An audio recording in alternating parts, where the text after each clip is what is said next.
નમસ્કાર, શો ટાઈમમાં આપનું સ્વાગત છે।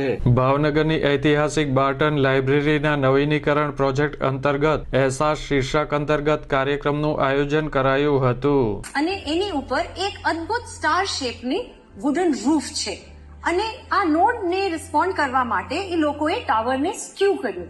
હવે એ જમાનામાં પણ આ રિસ્પોન્સના લીધે it became an iconic landmark building અને અત્યારે પણ લગભગ 150 વર્ષ પછી it is still a landmark building for Bhavnagar.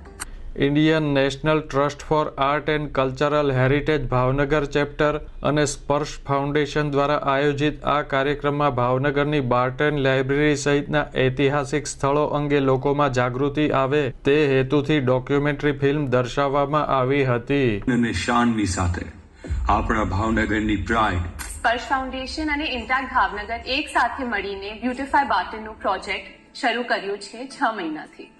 Our vision is to make this library a happy place for the youth. Awareness is the main key to preserving any heritage structure. ભાવનગરની આ ધરોહરને બધાથી અવગત કરાવવા માટે આગળ પણ અમે આવી નાની મોટી ઇવેન્ટ્સ કરતા રહેશું। આ 90,000 પુસ્તકોનો વારસો તે નાની વાત નથી અને આ વારસો એક લાઇબ્રેરીનો નહીં પરંતુ સમગ્ર ભાવનગરનો છે। ભાવનગરના રાજવીએ ઊભી કરેલી આ અમૂલ્ય ધરોહર છે। આ કાર્યક્રમમાં જાણીતા ગાયક હાર્દિક દવે અને નેહલ ગઢવીએ લોકોનું મનોરંજન કર્યું હતું। આ કાર્યક્રમમાં રાજવી પરિવારના કુંવરી બ્રિજેશ્વરી કુમારી, મ્યુનિસિપલ કમિશનર NV ઉપાધ્યાય, પૂર્વ મેયર મેહુલભાઈ વડોદરિયા, સ્પર્શ ફાઉન્ડેશનના હર્ષાબેન રામૈયા તથા ગિરીશભાઈ રામૈયા સહિતના ઉપસ્થિત રહ્યા હતા।